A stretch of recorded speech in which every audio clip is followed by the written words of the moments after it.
Welcome everybody to Forza Horizon 4, and today we're taking a look at the 2013 Toyota GT86. Now this has been in production since 2012, and yeah, we've already taken a look at the Subaru BRZ, which is basically a badge engineered variant of this car.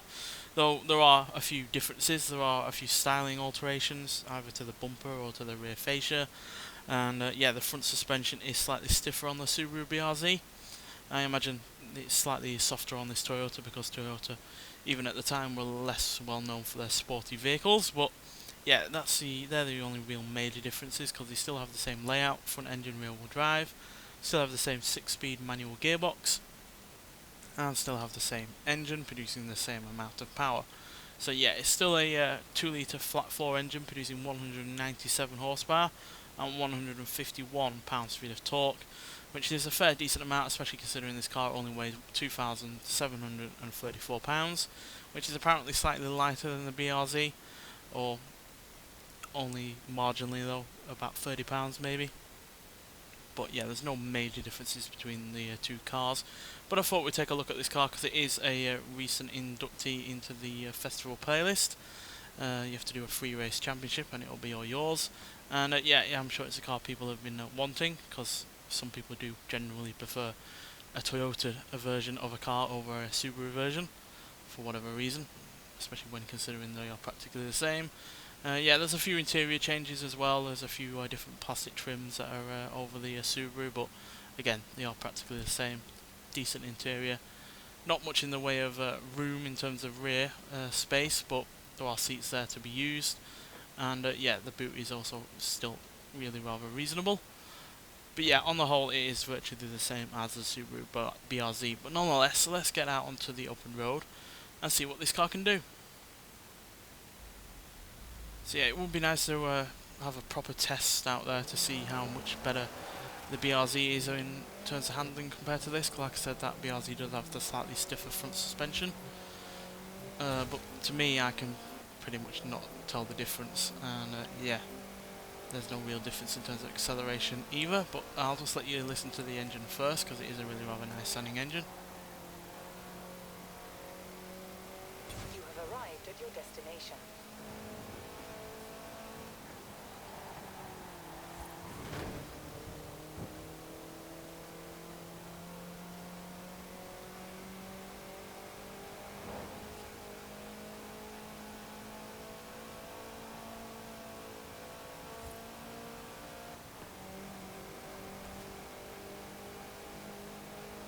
So yeah, it is a nice engine. It revving up to more than 7,000 RPM.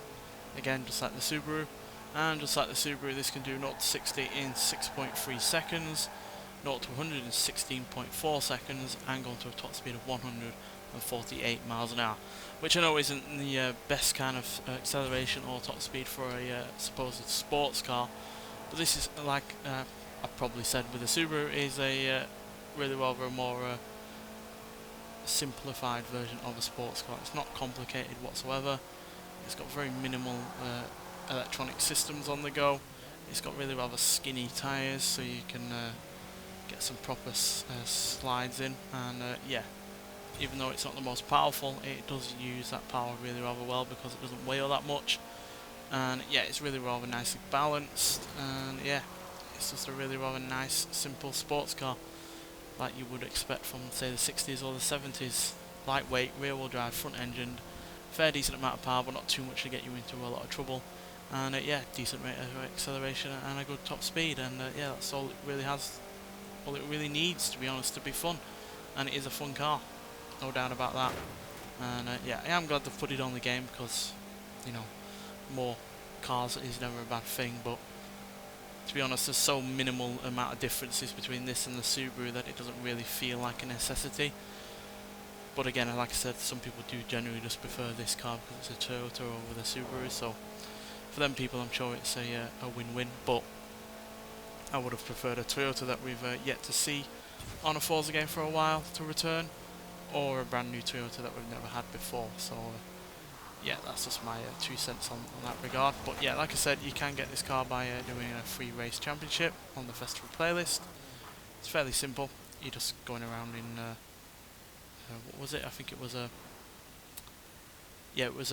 modern sports cars in A class, I think. And yeah, I chose to go in the Alpine because that's easily one of my favourite modern day sports cars. But you got plenty of others to choose from in that championship, and yeah, do it and you can get this car, and it will also help you contribute towards your 50% for the season as well, because at 50% you get the Lexus ISF, which I would have liked to have reviewed as well, but unfortunately can't view the engine or even the boot, so yeah, that is a bit of a shame. But at 50% you do get that car as well, and that is another fantastic Japanese vehicle. Nonetheless, thanks for watching, and I'll see you in the next one. Bye.